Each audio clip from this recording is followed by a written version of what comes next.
The zipper made a sound like ripping silk. "Stay quiet, slut." That's what Corporal Wyatt Hollis said, as his thick fingers found the metal tab and pulled down.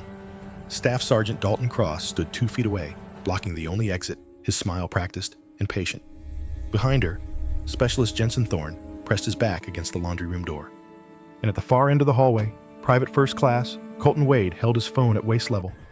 Camera lens trained on the woman they'd cornered, the red recording light glowing like a predator's eye in the dark. They weren't drunk. They weren't reckless. They were confident. The cameras had been down for a week. The stairwell was marked for maintenance. The duty officer wouldn't patrol this wing for another 40 minutes. And the woman they'd selected, plain clothes, damp hair, laundry bag, clutched like a security blanket. She looked exactly like what they thought she was, vulnerable and about to learn why 7 other women had requested transfers from Riker Joint Operations Base in the past 18 months. What they didn't know was that the woman standing in that hallway wasn't a clerk, or an evaluator, or some lost administrator fresh off a plane from Washington. She was a weapon. A United States Navy SEAL with 12 years of combat deployments, a silver star pinned to her dress blues, in a box back home, and enough controlled violence in her muscle memory to turn their hunting ground into a crime scene in under 15 seconds. Her name was Commander Elena Marlowe Stone, and she'd been waiting for this moment for 72 hours. But before we show you what happened when that zipper came down, before we show you how 3 grown men ended up on the floor, and one ended up crying, before we show you how an entire base got torn apart from the inside out, you need to understand how a Navy SEAL ended up in a dim hallway at 22:43 hours, dressed like prey, waiting for predators to make their move. Because this wasn't a rescue mission. This was an execution. Not of men, but of a system that had protected them for far too long. 72 hours earlier, the Pentagon, Washington, D.C. The conference room sat on the 3rd floor of a building that didn't officially exist on any public directory. No windows, no nameplate on the door. Just a 6-digit code on a keypad and a biometric scanner that read thumbprints faster than most people could blink. Inside the walls were soundproofed gray panels. The table was government-issue steel, and the air smelled like burned coffee and old classified documents. Commander Elena Stone sat across from a man who looked like he'd been carved from granite in bad memories. Colonel James Briggs, USMC retired, 62 years old, 6'2" shoulders, still broad, despite the decades, hair gone silver-white eyes, the color of storm clouds over the Atlantic. He wore a civilian suit that didn't quite hide the way he held himself. Spine-straight hands folded, weight balanced like a man who could still move fast if he needed to. On the table in front of him sat a single manila folder, 2 inches thick, held closed by a red string that meant classified. Elena hadn't saluted when she entered. Briggs wasn't active duty anymore, but she'd straightened her spine anyway, some old instinct kicking in when she saw the ribbons pinned inside the shadow box on the wall behind him. Purple heart, bronze star with V device, Navy cross. The kind of decorations you didn't earn behind a desk. "Commander Stone," Briggs said. His voice was gravel and smoke the kind that carried across a fire base at 0300 when mortars were falling. "Thank you for coming, sir." Elena kept her tone neutral. She'd been summoned with 48 hours' notice, pulled off a training rotation in San Diego, told to report to an address that wasn't in any database she could access. When a retired colonel with DoD contractor credentials called you, didn't ask questions, you showed up. Briggs slid the folder across the table. "Everything you need is in there," he said. "Base layout personnel files, incident reports." "Well, incident reports that actually made it into the system. Most didn't." Elena opened the folder. The first page was a satellite image of a military installation. Low concrete buildings arranged in grid patterns, a motor pool training fields, one admin structure with a flag that hung limp in the still desert air. The caption read, "Riker Joint Operations Base, Nevada. Mixed Service Training Facility. Riker's a support base," Briggs continued. "Rotating units pre-deployment readiness, evals interbranch coordination exercises. Not glamorous, not dangerous. The kind of place officers get sent to punch tickets before they move up or out." Elena flipped to the next page. Personnel files. 4 faces stared back at her from ID photos that looked like they'd been taken in the same beige room with the same bad lighting. Staff Sergeant Dalton Cross, 38. Army. Iraq veteran, exemplary marksmanship scores, clean record. Corporal Wyatt Hollis, 31. Army. Afghanistan deployment mechanic, specialty. 2 commendations for equipment repair under fire. Specialist Jensen Thorne, T4, Army. No deployment history. 6 months at Riker. Private First Class Colton Wade, 26. Army. Signals intelligence background. Spotless evaluations. 4 men, Elena said. What did they do? Briggs didn't answer immediately. Instead, he reached into his jacket pocket and pulled out a photograph. Not a military ID, not an official document. A personal photo, edges worn from being carried too long. A young woman, mid-20s, dark hair pulled back in a regulation bun. Marine Corps dress blues. She wasn't smiling, but her eyes held something fierce and determined, the look of someone who'd fought for every inch of ground she stood on. Her name was Kathleen, Briggs said quietly. My daughter. Everyone called her Kat. Elena's chest tightened. Briggs used the past tense. She wanted to be a Marine aviator. Briggs continued. Had the scores, had the drive, made it through officer candidate school, got her commission started flight training at Pensacola. Then she got orders to Camp Lejeune for a temporary admin rotation while she waited for her next flight school slot. He paused. His jaw worked like he was chewing glass. 3 months into that rotation, a staff sergeant cornered her in the supply room. She fought him off. Reported it the next day, full formal complaint, everything by the book. The investigation took 2 weeks. Then the admin officer, man named Fletcher Kane, same kind of bureaucrat you'll find at Riker, he closed the case. Called it a misunderstanding. Said there wasn't enough evidence. Said Kat had misread the situation. Elena didn't interrupt. She'd heard this story before. Different names, different bases, but the shape of it was always the same. Kat requested a transfer, Briggs said. Got sent to a logistics unit at 29 Palms, middle of nowhere. Career effectively stalled. She stopped calling as much, stopped emailing. I thought she was just busy adjusting to the new post. He placed the photo face down on the table. His hand trembled just slightly before he pulled it back. September 2019. I got a call from the base chaplain. Kat had put her service weapon in her mouth and pulled the trigger. She was 26 years old. 5 years ago. And not a day goes by that I don't think about what I could have done differently. The room went silent. The air conditioning hummed. Somewhere down the hall, a door closed. Elena's voice came out quieter than she intended. I'm sorry, sir. I don't want your sympathy, Commander. Briggs looked up, and his eyes were hard now, stripped of everything except purpose. I want your expertise. Because the 4 men in that folder, they're doing the same thing to women at Riker that was done to my daughter. And the system that's supposed to stop them, it's not broken. It's working exactly as designed. To protect them, not their victims. Elena turned to the next page in the folder. A spreadsheet. Names, dates, outcomes. 7 transfer requests from female personnel in the past 18 months. 3 formal harassment complaints filed, all dismissed as inconclusive within 72 hours. 1 congressional inquiry from a senator's office about constituent complaints deflected by the base commander with assurances that appropriate protocols were followed. And at the bottom of the page, a single line in red ink, suspected pattern sexual assault. Estimated 10-15 victims, 0 prosecutions. We think it's been going on for at least 2 years, Briggs said. Maybe longer. They're smart. They select targets carefully. Women who are isolated, new to the base, no close friends in the unit. They engineer situations in areas without camera coverage. They coordinate. And when someone reports Master Sergeant Fletcher Kane, the admin NCO, he buries the complaint before it can reach anyone with the authority to actually investigate. Elena studied the photos again. Cross had a face that belonged on a recruiting poster. Square jaw. Clear eyes. The kind of smile that made senior officers trust him. Hollis looked like a mechanic, broad-shouldered and rough-edged, the kind of man who could intimidate without saying a word.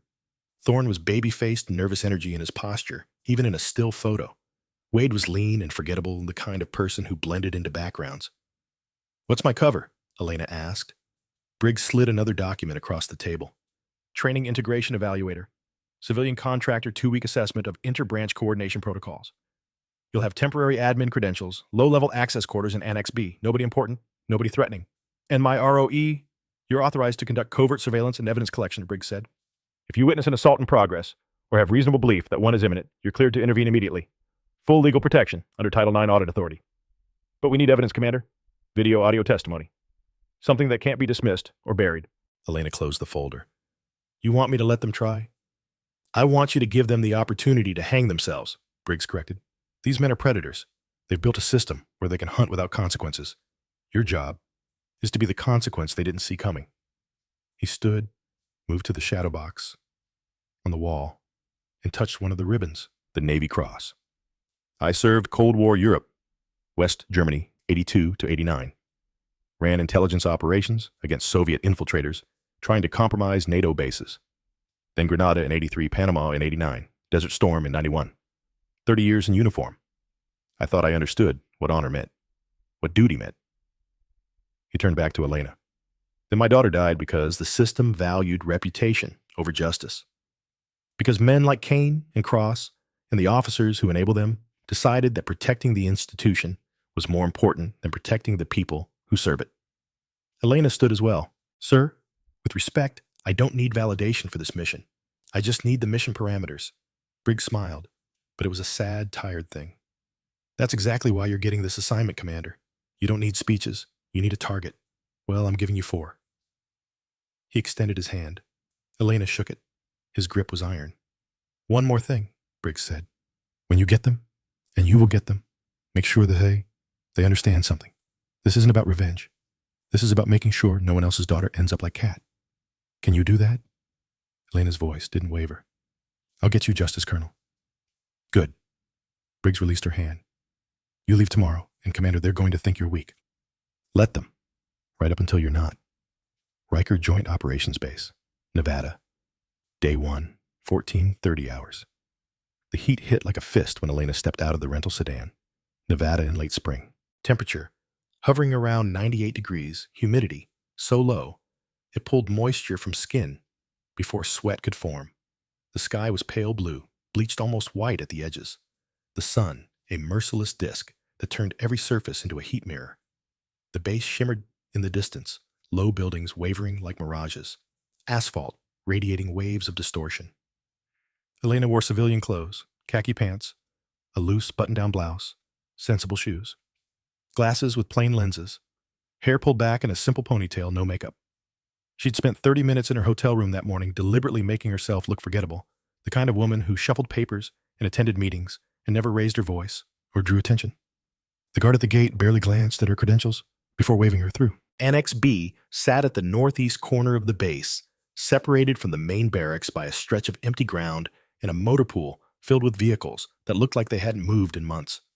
The building was concrete and functioned 3 stories tall, painted a color that might have been beige once, but had faded to the shade of old bone. A single American flag hung from a pole near the entrance, moving sluggishly in air, too hot to breathe. A corporal met her at the door, early 20s, fresh-faced, eager. Ma'am, I'm Corporal Anders. I'll be showing you to your quarters. Elena nodded, but didn't smile. Thank you.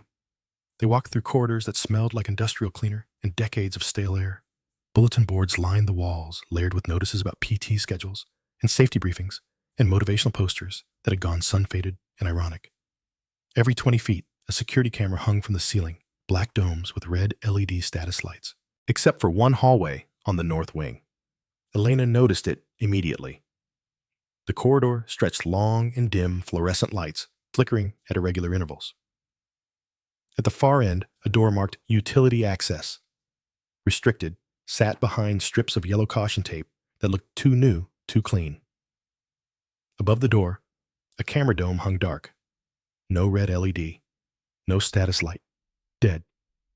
Anders followed her gaze. That stairwell's been out of service for a couple weeks. Maintenance issue.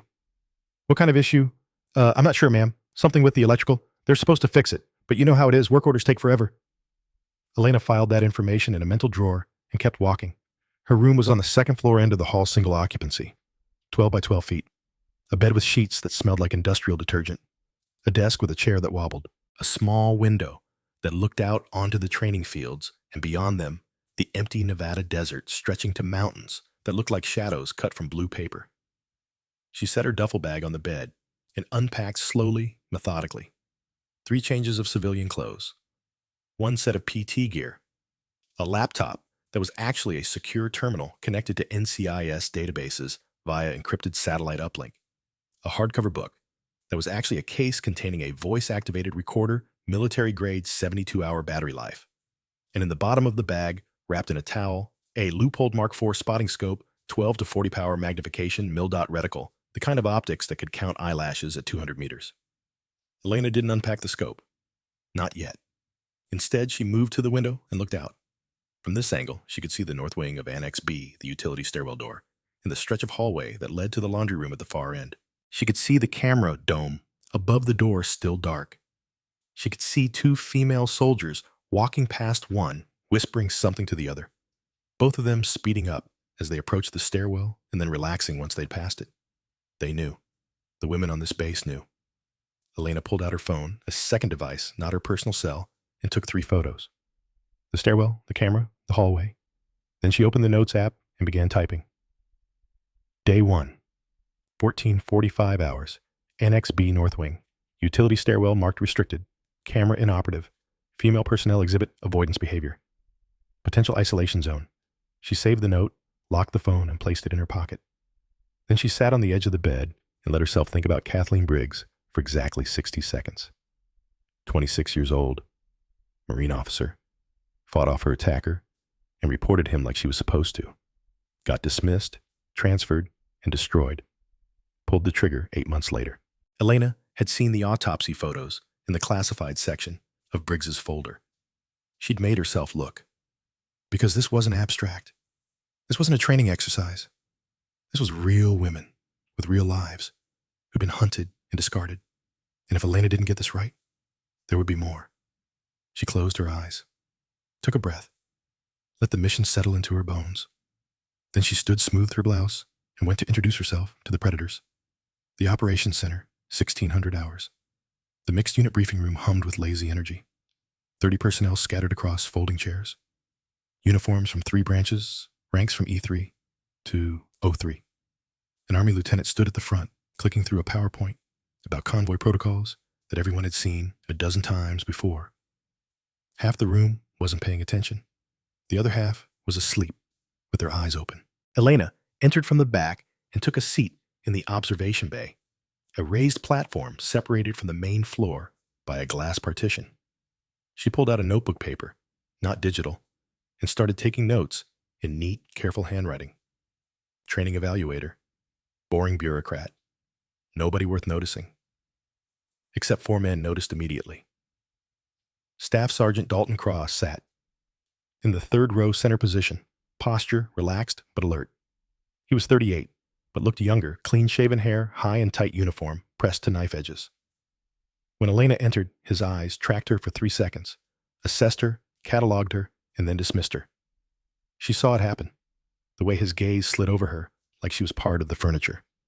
Corporal Wyatt Hollis sat 2 rows back, legs spread wide, taking up more space than he needed. 31 years old and built like a man who'd spent those years lifting heavy things. When he saw Elena, he nudged the soldier next to him and whispered something. The other man glanced at her and smirked. Specialist Jensen Thorne was in the back row, nervous energy radiating off him even while sitting still. 24 baby-faced hands fidgeting with a pen. He looked at Elena, looked at Cross, looked back at Elena, waiting for cues. And Private First Class Colton Wade sat in the corner phone in his lap, thumb scrolling. 26 years old, unremarkable features, the kind of face you forgot 5 seconds after seeing it.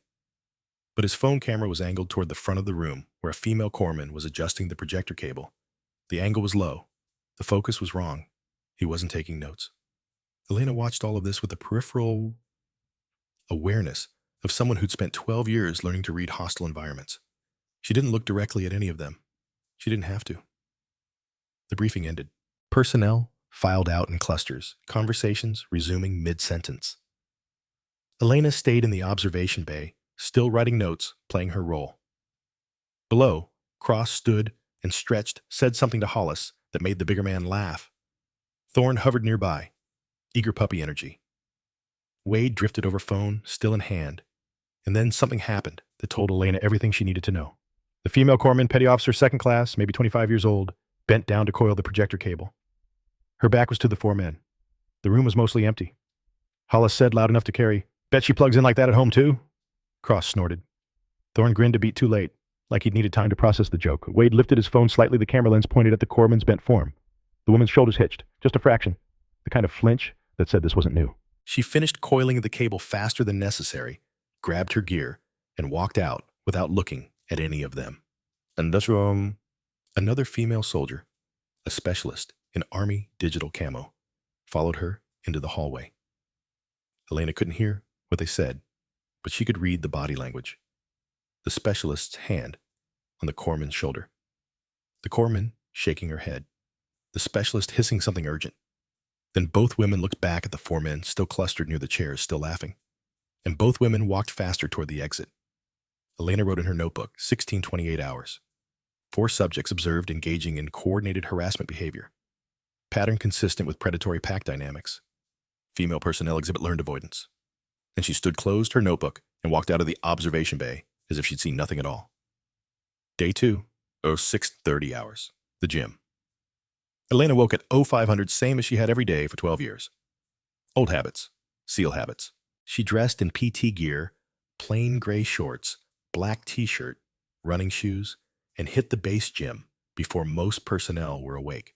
The weight room smelled like rubber mats and old sweat. A handful of soldiers were scattered across the equipment, 2 doing bench press, 1 running on a treadmill, 3 clustered near the squat rack. Cross, Hollis, Wade. Elena took a station in the corner and started with bodyweight exercises. Push-ups slow and controlled, focusing on form over speed. She kept her head down, earbuds and music off, listening. "So I'm saying, you get the transfer orders, you just fucking go," Hollis was saying, loading plates onto a barbell. "Don't even ask questions. Fort Hood gone. Bragg, peace out. Riker, you stay here, you're asking for trouble." "Unless you're smart about it," Cross said. He was spotting Hollis on the bench, hands hovering near the bar. "Trouble's only trouble if you get caught." Wade stood off to the side, phone in hand as always. He wasn't working out, just watching. Then a female soldier entered the gym. Specialist, early 20s, blonde hair, and a regulation bun. She headed for the treadmills, plugged in earbuds, started a run. Wade's phone came up, subtle, angled low. The camera pointed at the treadmills where the specialist's reflection showed in the mirror wall. Elena counted. Wade took 3 photos in 15 seconds. Then he showed the screen to Hollis and Cross. Hollis grinned. "That's going in the folder." "The what?" Thorne asked. He'd just arrived, gym bag over one shoulder, looking uncertain. "Nothing." Cross shot Hollis a look. "Just fucking around, don't worry about it." But Thorne had already seen the phone screen. His face went through a sequence: confusion, realization, discomfort, forced smile, choosing in real time which version of himself to be. He chose wrong. "Right, yeah, just messing around." Cross clapped him on the shoulder. "That's my boy." Elena finished her set of push-ups, moved to pull-ups on a bar in the corner. Her back was to them now, but the mirror gave her a full view. She watched Wade tap his phone a few more times, watched him pull up what looked like a cloud storage folder, watched him scroll through thumbnail images, dozens of them, all women, all covert angles. She logged the details in her mental file. Wade maintains digital archive, approximate count 200 plus images, shared with group. Then she finished her workout, grabbed her towel, and walked out without making eye contact with any of them. Day 3, 1430 hours. The motor pool. Elena spent the morning observing training rotations, taking notes, playing her role. Boring evaluator, invisible bureaucrat. The kind of person NCOs ignored because she had no authority and no relevance to their day. But in the afternoon, she walked the perimeter of Annex B, ostensibly checking fire egress routes, actually mapping sightlines and blind spots. She was passing the motor pool when she saw it. A female specialist, late 20s, dark hair, corporal rank, was inspecting a Humvee's engine compartment. She had the hood-up tools spread on the ground, grease smeared on her hands. Hollis approached from the side, big, close, blocking her exit from between the vehicle and the wall. Elena was 50 meters away, far enough that she couldn't hear the words, close enough to see the specialist's body language change. Spine, stiffening hands, freezing, mid-motion eyes, darting for an escape route that didn't exist. Hollis said something. The specialist shook her head. Hollis stepped closer, reached out like he was going to touch her shoulder. She flinched. Didn't pull away, couldn't trapped, as she was, but flinched hard enough that Elena saw it from 50 meters. Then Hollis stepped back, hands up in mock surrender, laughing. Like it was all a joke. Like he hadn't just cornered a woman and made her afraid. He walked away. The specialist waited until he was gone, then turned to her tools and started packing them with shaking hands. Elena took 3 photos with her phone. Long distance, grainy, but clear enough. Then she approached the specialist, slowly keeping her movements visible and non-threatening. "Excuse me," Elena said, voice soft. "I'm a training evaluator. Are you all right?" The specialist looked up. Her face had already reset to neutral. Practiced. I'm fine, ma'am. Just working. Did that soldier bother you? A pause. Too long. Then, no, ma'am. He was just asking about the vehicle. Elena recognized the lie. She'd heard it before, from women who knew that reporting meant retaliation, that complaining meant transfer, that speaking up meant becoming the problem instead of having the problem solved. If you need to report anything, Elena said carefully, there are resources. I'm fine. Firmer now, defensive. Really, thank you, ma'am, but I need to finish this. Elena nodded and walked away. She didn't push. Pushing now would only mark the woman as someone under scrutiny, make her a secondary target. Instead, Elena went back to her room, opened her laptop, and logged the incident in her encrypted case file. Day 3, 14:35 hours. Hollis observed engaging in physical intimidation of female specialist motor pool vehicle 337 Alpha. Victim displayed fear response, but declined to report. Pattern consistent with learned helplessness. Then she pulled up the base's anonymous reporting portal, a poorly designed website buried 3 links deep in the equal opportunity section. The kind of thing that existed only so the base could claim they had a reporting system. Current submissions 0 in the past 30 days. Elena sat back and looked at the screen for a long time. 0 reports. In a base with 300 personnel and a documented pattern of harassment stretching back 2 years. Not because nothing was happening, because reporting was pointless. That was the system Colonel Briggs wanted her to break. Not just the predators, the entire infrastructure that made predation safe. Elena closed the laptop and checked the time. 2200 hours was 6.5 hours away. She needed to make herself visible, establish a pattern, let them see her as a target worth selecting. So she did something she'd done 100 times in combat. She walked into the kill zone and waited for the enemy to take the shot. Day 5, 2230 hours. The hallway. Elena had established a routine over the past 48 hours. Same schedule every night. Laundry at 2230 hours. Walk from her room to the laundry facility at the far end of the north wing. Load the dryer. Fold her clothes. Return to her room. Predictable. Isolated. Vulnerable. She dressed the part PT shorts, loose hoodie hair still damp from the shower. No makeup. Glasses. Laundry bag clutched in front of her like a shield. The kind of woman who looks soft, distracted alone. The kind of woman who wouldn't fight back. She wasn't wearing her uniform, wasn't carrying anything that identified her as military. To anyone watching, and she knew Wade had been watching, had clocked him twice in the past 2 days, positioning himself where he could observe her schedule, she was just a contractor. Civilian. No combat training. No backup.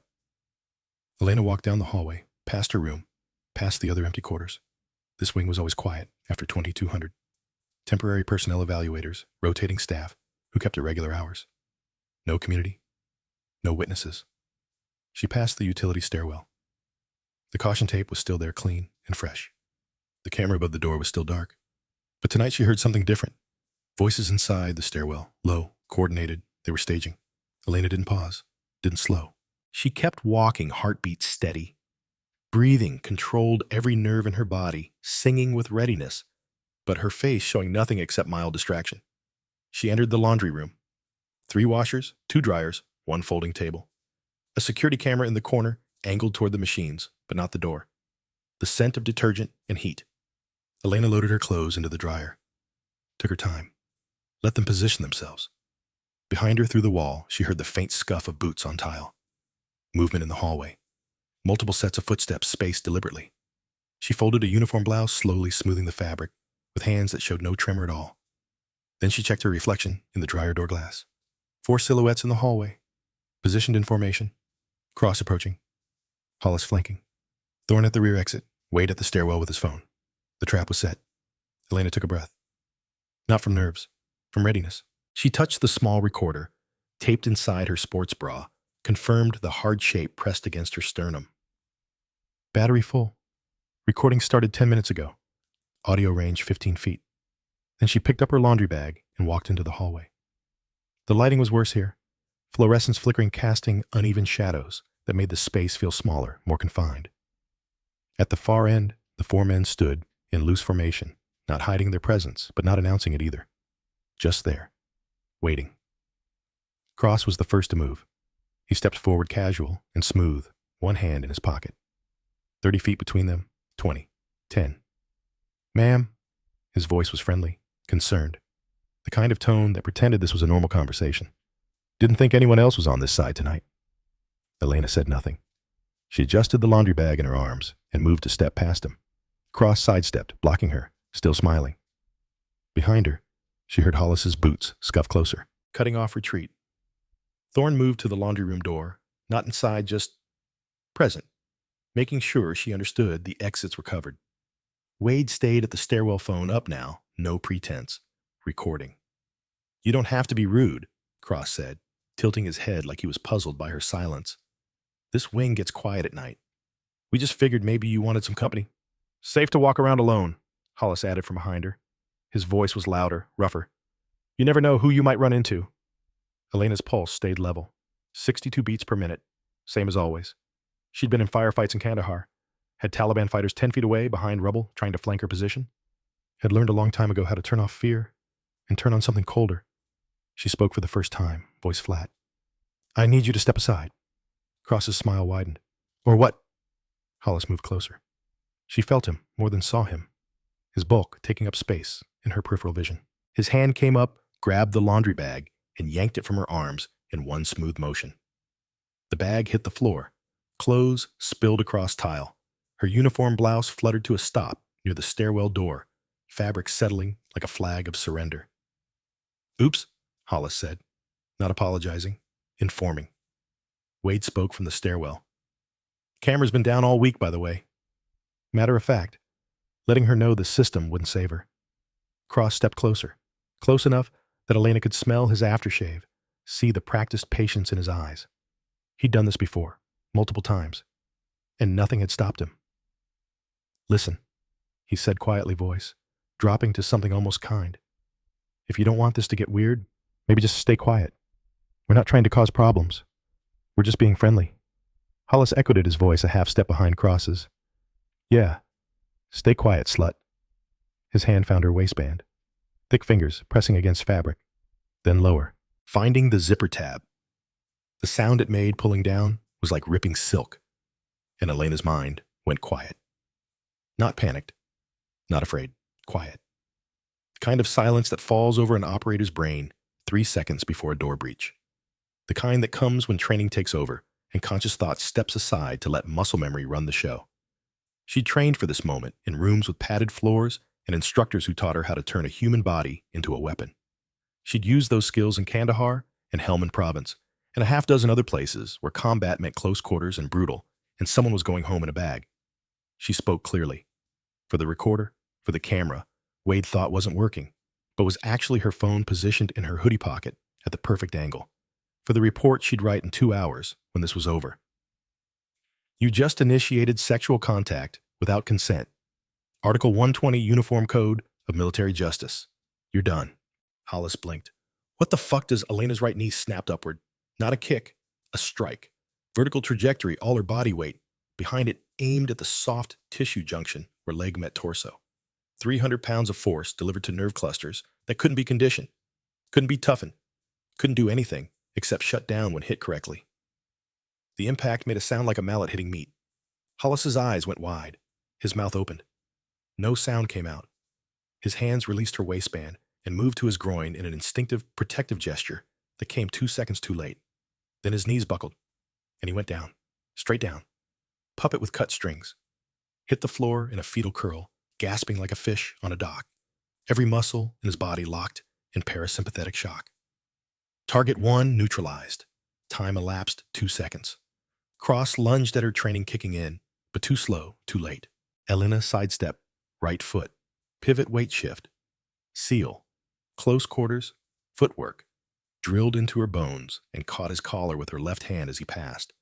She pulled, not hard, just enough to redirect his momentum toward the wall instead of toward her. Cross's shoulder hit concrete at full speed. The impact made a hollow thud. He bounced off and slid down, arm hanging at the wrong angle, face gone pale with shock and pain that hadn't registered yet, but would in about 3 seconds. Target 2 compromised. Time elapsed 5 seconds. Wade was still holding his phone, still recording, frozen. His brain trying to process how a situation that had felt controlled and familiar had suddenly turned into something he didn't have a script for. Elena crossed the distance between them in 2 steps. Not running, just moving with the kind of efficiency that came from years of sprint drills and combat conditioning. "Drop it," she said. He didn't move, so she took his wrist in her right hand, not grabbing, just touching fingers, finding the anatomical landmarks she'd memorized in hand-to-hand combat courses, and applied 15 pounds of pressure to his thumb joint. The thumb hyperextended. The phone dropped. Elena caught it before it hit the ground, one-handed snatch, like fielding a baseball. Then she struck Wade's sternum with her left elbow. Flat, controlled, not hard enough to break ribs, but hard enough to empty his lungs and send him stumbling backward into the stairwell door, where he slid down and sat dazed, staring at his own knees, like he couldn't remember how he'd gotten there. Target 3 controlled. Time elapsed 9 seconds. Thorne stood at the laundry room door, hands half raised, eyes wide, baby face gone white with terror. Elena looked at him, didn't move toward him, just looked. "I didn't..." His voice cracked. I didn't touch you." "No." Elena agreed. "You just blocked the exit." That's conspiracy to commit sexual assault. Also, Article 120. Also a felony. "Jesus Christ," Thorne whispered. "You want one working career?"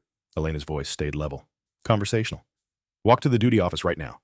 Tell them there's been a climate incident in Annex B North Corridor. Tell them security is required immediately. Can you do that?" Thorne nodded so fast his head looked like it might fall off. "Then move." He moved. Ran actually footsteps, echoing down the hallway, stumbling once before disappearing around the corner. Elena turned back to the remaining 3. Hollis still on the floor, breathing in short hitching gasps. Cross against the wall, cradling his arm. Wade seated at the base of the stairwell door, blinking slowly like he was trying to reboot. She crouched and picked up Wade's phone. The screen was cracked, but still functional. Still recording. 4 minutes, 37 seconds of footage. Crystal clear audio. Elena held it up and spoke directly to the camera. Time 22:43 hours. Location Riker Joint Operations Base. Annex B North Corridor adjacent to utility stairwell, marked restricted access. She listed each man's name and rank. Described their actions. Her voice never wavered. Physical contact initiated without consent. Coercive statements recorded. Article 120. Violations observed. Witness attempted to block egress. Recording device used to document assault without consent. Chain of custody for evidence intact. She tapped the screen, stopped the recording, and locked the phone. Then she zipped her pants back up one smooth motion, no shame, no fear, just efficiency, and gathered her scattered laundry. Folded each piece precisely. The uniform blouse, the PT shirt, the socks. By the time she finished, she could hear boots in the distance. Running. Security response. Elena stood in the center of the hallway, laundry bag in one hand, Wade's phone in the other. 3 men on the floor around her. Zero fear on her face. Just a woman who'd been doing her job. And a system that was about to learn what happened when you cornered the wrong prey. The footsteps got closer. Elena waited. Because the real work, the part where she burned the entire system to the ground, that was about to begin. The boots hit the hallway at speed. 4 sets heavy and urgent radio static, crackling between them. The lead man rounded the corner first. Sergeant First Class Reed, 45 years old, Army lifer with 22 years under his belt, and a gut that said he'd spent the last 5 behind a desk. His hand went to his sidearm, instinctively, when he saw the scene. 3 men down, 1 woman standing, laundry bag in one hand, phone in the other, not a scratch on her. Reed's brain did the math. Every cop and security officer did when they arrived at a domestic call. Man down, woman standing, equals woman is the aggressor. His fingers stayed on the holster grip. His eyes went to Elena, assessing threat level, calculating response. Behind him, 3 more security personnel filed in. 2 specialists, 1 corporal, all male. All already reading the situation the same way Reed was. "Ma'am," Reed said carefully, voice pitched to de-escalate. "I'm going to need you to step back and put your hands where I can see them." Before Elena could respond, Cross pushed himself up from the wall with his good arm. His face was twisted with pain and something that looked like rehearsed outrage. "She attacked us." His voice came out high and breathy shock bleeding through. "We were just talking and she went psycho." Hollis, still on the floor, managed to gasp out, "Crazy bitch kicked me in the..." He couldn't finish, just curled tighter hands, clutched between his legs. Wade found his voice from where he sat against the stairwell door. "We didn't even touch her. I swear to God, she just started..." Reed's posture shifted. The hand on his holster relaxed slightly, but didn't move away. His eyes went back to Elena, reassessing. Woman attacks 3 soldiers unprovoked. That didn't track with normal human behavior. But 3 soldiers down, and not a mark on the woman. That didn't track either. Elena watched him calculate, watched him try to find the narrative that made sense. She could see him starting to lean toward restraining her, toward treating her as the problem that needed to be controlled. She let him get almost there. Then she spoke. Stop. One word. Not loud, not aggressive, but it carried the kind of authority that made Reed's hand finally leave his holster and his feet stop moving forward. Elena reached into her hoodie pocket with her free hand, slow, visible, non-threatening, and pulled out a black leather wallet. She flipped it open with practiced ease, the motion smooth as drawing a weapon, and held it at eye level. The badge caught the fluorescent light. Gold. Department of Defense seal embossed in the center holographic security strip along the edge that shifted colors when the angle changed. Below it, an ID card with her photo name and a clearance designation that made Reed's eyes go wide. Commander Elena Marlowe Stone, she said, voice level and cold as a blade. United States Navy, Naval Criminal Investigative Service, Special Projects Division. Authorization code Tango 5, Title 9 Climate Audit Authority, signed by Naval Special Warfare Command. She let that sit for 3 seconds, watched Reed's face go through the stages, confusion, recognition, understanding, and finally something that looked like a man realizing he'd almost made a career-ending mistake. The embedded security chip on this badge syncs to your base verification system, Elena continued. If you need confirmation, scan it. If you don't, then I suggest you start treating this as what it is, an evidentiary scene involving a federal officer conducting a lawful audit who was sexually assaulted by 4 subjects now in custody. Reed straightened like someone had shoved a steel rod up his spine. Ma'am? Understood, ma'am. Good. Elena's tone didn't soften. Separate all 4 subjects immediately. Isolation protocol. No communication between them. No phone calls. No contact with anyone except medical and legal counsel. Yes, ma'am. Reed turned to his team. You heard the commander. Mendez, Kowalski, get these 3 separated. Different holding rooms. Torres, call for a medic. For the one on the floor, don't talk to him, just treat and transport. Shush. Treat and transport. Cross tried one more time, desperation, cracking through the pain. This is bullshit. She set us up. This was a fucking trap. Elena turned to look at him. Her face was blank. Empty.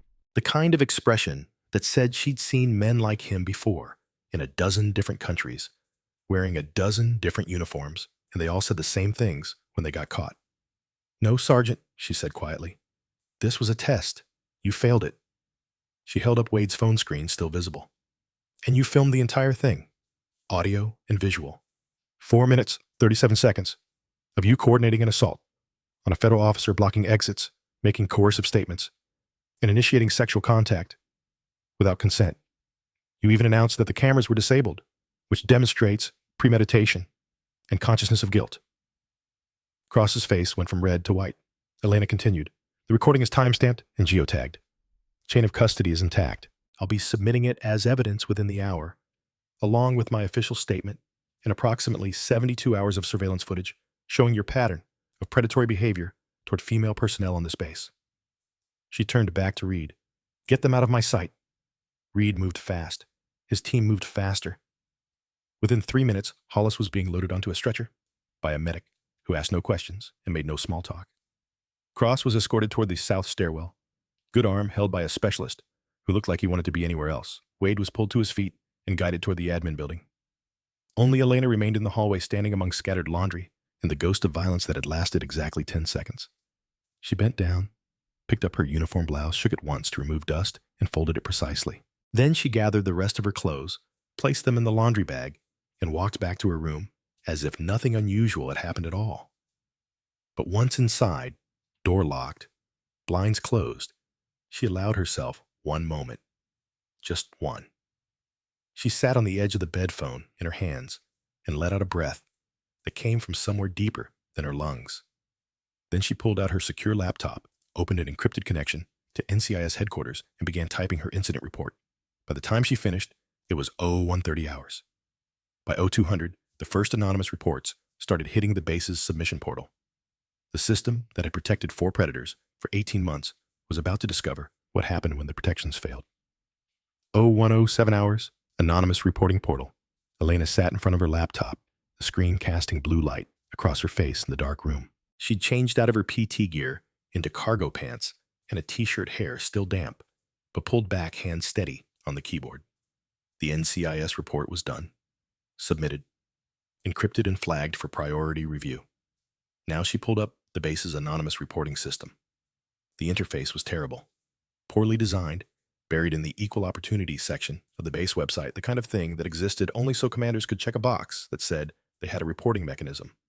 The form asked for optional contact information, a description box with a 200-word limit, and a submit button that probably sent the report to someone's inbox, where it sat unread for weeks.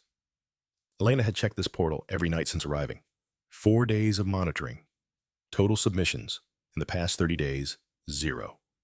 She refreshed the page. Total submissions, 8. She refreshed again 30 seconds later. Total submissions, 12. The floodgates had opened. Elena clicked through to read them, her jaw tightening with each one.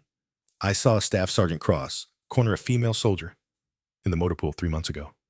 She looked scared. I didn't report it because I thought maybe I misread the situation. Now I know I didn't. They have a group chat. I saw it once on Specialist Wade's phone in the chow hall. It was called Code Gray. There were photos of women. Some of the photos looked like they were taken without the women knowing. Corporal Hollis grabbed my arm last year outside the PX. He didn't hurt me, but he wouldn't let go until I agreed to give him my number. I gave him a fake one. He showed up at my barracks room the next night. I reported it to Master Sergeant Kane. He asked me if I'd been drinking. I hadn't. He told me Hollis was just being friendly and that I should be careful about making accusations that could ruin a man's career. The complaint was closed in 2 days. I transferred out 6 months ago because Staff Sergeant Cross followed me to my car after night duty 3 times in 1 week. I never reported it officially because I saw what happened to the last woman who reported him. She got transferred to a worse post, and everyone said she was lying for attention. Elena's hands curled into fists on the keyboard.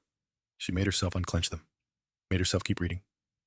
My roommate told me that the utility stairwell in Annex B is called the hunting ground. She said everyone knows not to go near it after dark. When I asked why, she said because that's where they take women when they want privacy. I filed a harassment complaint 8 months ago. Master Sergeant Kane interviewed me. He asked me what I was wearing. He asked me if I'd been flirting. He asked me if I had a boyfriend on base and if maybe I was trying to make him jealous. He never asked me what the men did. He closed my complaint and told me to focus on my duties and stop causing drama. The submissions kept coming. Every time Elena refreshed, the number climbed. 13, 16, 21. By 0200 hours, there were 34 reports. 34 women or men who'd witnessed something finally willing to speak because they'd seen 3 predators on the floor of a hallway and realized that maybe for the first time, someone was actually listening. Elena read every single one, logged the details, cross-referenced names and dates, built a timeline that stretched back not 18 months, but closer to 3 years. And 3 names kept appearing over and over. Staff Sergeant Dalton Cross, Corporal Wyatt Hollis, Private First Class Colton Wade, and one more name that appeared not as a perpetrator, but as an obstacle. The man who'd taken reports and dismissed them, who'd interviewed victims and closed cases, who'd asked what women were wearing instead of what men were doing. Master Sergeant Fletcher Kane. By 0300 hours, Elena had built a prosecution file that would make any JAG officer weep with joy. She had 34 witness statements all time-stamped and preserved. She had video evidence of an assault in progress. She had a pattern spanning years and multiple victims. And she had one more thing. At 0315, her secure email pinged. Message from NCIS Digital Forensics Division, responding to her priority request filed 6 hours ago when she'd submitted Wade's phone as evidence. The attachment was a PDF, 47 pages. She opened it. Subject, PFC Colton Wade iCloud. Account analysis summary. Forensic examination of cloud storage account. Link to subject's personal phone, Apple ID cwade.mil@iCloud. Com revealed following. 347 image files stored in folder titled Base Archive. Images dated from March 2023 to present. 89% of images depict female military personnel. 73% of images appear to be captured without subject knowledge. Covert angles, telephoto, distance reflection shots. 34. Images meet. Legal definition of voyeuristic photography. Upskirt, changing room shower facility. Elena scrolled down. The report got worse. Subject also maintained active participation in encrypted signal group chat titled Code Gray with 6 other members. Chat logs recovered from phone backup show 247 messages exchanged over 18-month period. Content includes coordination of target selection, location scouting, and post-incident debriefing. Multiple references to admin assist and Kane cleanup in context of complaint suppression. Photographic evidence shared among members, including images from base archive folder. Additional members identified via phone number, cross-reference. Staff Sergeant Dalton Cross, Corporal Wyatt Hollis, Specialist Jensen Thorne, SFC Preston Aldridge, Logistics NCO, Corporal Graham Royce, Armory NCO, Specialist Brennan Locke, IT Site Communications, 7 men, not 4. Elena sat back in her chair and stared at the screen. 7 men had built a hunting club. They'd coordinated, shared intelligence, documented their activities. And when someone reported them, Master Sergeant Kane had made the complaints disappear. This wasn't opportunistic assault. This was infrastructure. Her phone buzzed. Secure line. She answered without looking at the caller ID. There was only one person who had this number. Briggs, Commander. His voice was rough, like he'd been awake as long as she had. I've been monitoring the NCIS traffic. I saw your report. Are you hurt? No, sir. 3 targets neutralized, 1 cooperating witness secured, full video evidence obtained. Chain of custody intact. A pause. Then, you kicked him in the balls. Contact was initiated, sir. I responded with appropriate force to an imminent sexual assault. She heard something that might have been a laugh, or might have been a cough. Elena, I've read SEAL after action reports. That was not appropriate force. That was a statement. Elena allowed herself a small smile. The statement needed making, sir. That it did. Briggs's voice shifted, went harder. NCIS sent me the preliminary forensics on Wade's phone. 7 members in the group chat, plus Kane running interference. This is bigger than we thought. Yes, sir. I'm pulling together a complete case file now. By 0600, I'll have 30-plus witness statements, digital evidence pattern analysis, and documentation of systemic complaint suppression. Everything we need to dismantle the entire network. Good, because in 3 hours I'm getting on a plane. I'll be at Riker by 1400. We're going to the base commander together, and we're going to explain to him exactly how badly he's failed his command. Elena hesitated. Sir Colonel Garrison's name hasn't come up in any of the reports. He may not have known. He knew. Briggs's voice was flat, cold. Maybe not the details. Maybe not the names. But he knew there was a pattern. He knew women were transferring out at unusual rates. He knew Kane was closing complaints too fast, and he chose not to look closer because looking closer would have been inconvenient. How do you know? Because I did the same thing once. Briggs's voice went quiet. Camp Pendleton, 2004. I was a battalion commander. We had a problem with hazing in one of the companies. Junior Marines getting hurt. I knew something was wrong, but I told myself it was just rough culture boys being boys, nothing I needed to intervene on. Then a lance corporal broke his arm during an unauthorized pugil stick fight and finally talked. Turned out it had been going on for a year. A year, Elena, and I'd known something was wrong, and I'd looked away. What happened? 3 NCOs got non-judicial punishment. The company commander got relieved, and I got a letter of reprimand in my file that stalled my career for 2 years. But you know what? I deserved worse, because I was responsible. That's what command means. You're responsible for everything your unit does or fails to do. And Garrison failed. Whether he knew the details or not, he created the conditions that let this happen. So yeah, we're going to have a conversation with him, and then he's going to fix it, or I'm going to fix him. Elena heard the weight in his voice. The old guilt that men like Briggs carried. The ones who'd made mistakes and spent the rest of their lives trying to make up for them. Sir, she said quietly, you're doing right by Kat now. Briggs was silent for a long moment. When he spoke again, his voice was rough. Get some sleep, Commander. You've got a long day ahead of you. Yes, sir. The line went dead. Elena sat in the darkness and looked at the reports still scrolling across her screen. 34 had become 41. 41 had become 47. The number kept climbing. 0430 hours. Master Sergeant Kane's quarters. Master Sergeant Fletcher Kane woke to pounding on his door. He came awake the way soldiers did, instantly fully reaching for the sidearm that wasn't there because regulations said you couldn't keep personal weapons in base quarters. The pounding continued. Urgent. Official. Kane rolled out of bed, pulled on pants and a t-shirt, and opened the door. 2 NCIS agents stood in the hallway. Both wore suits despite the hour. Both had badges clipped to their belts and expressions that said this wasn't a social call. Master Sergeant Fletcher Kane, the lead agent, was a woman maybe 40, with gray eyes that looked like they could read minds. Yes, Kane's brain was still catching up, still trying to figure out what NCIS wanted with him at 0430 in the morning. I'm Special Agent Reeves, NCIS. This is Special Agent Kimura. We need you to come with us for questioning regarding an ongoing investigation. Investigation into what? We'll discuss that at the office. Please get dressed. You're not under arrest, but this is not optional. Kane's stomach dropped. NCIS didn't show up at your door before dawn unless something had gone very, very wrong. He thought about Cross and Hollis and Wade. Thought about the call he'd gotten at 0100 from some panicked corporal saying there'd been an incident in Annex B, multiple casualties, a female officer involved. Kane had rolled over and gone back to sleep because incidents happen and paperwork could wait until morning. Now, he was wondering if sleep had been a mistake. "Let me get dressed," he said. "We'll wait here." 5 minutes later, Kane was in the back of an unmarked sedan, being driven across base toward the admin building. Neither agent spoke to him. They didn't need to. The silence said everything. The NCIS field office at Riker was temporary 3 rooms in the admin building, hastily set up with folding tables and government-issue equipment. They put Kane in an interview room that was really just a storage closet with a table and 3 chairs. No windows, no decorations, just white walls and fluorescent lights that made everyone look sick.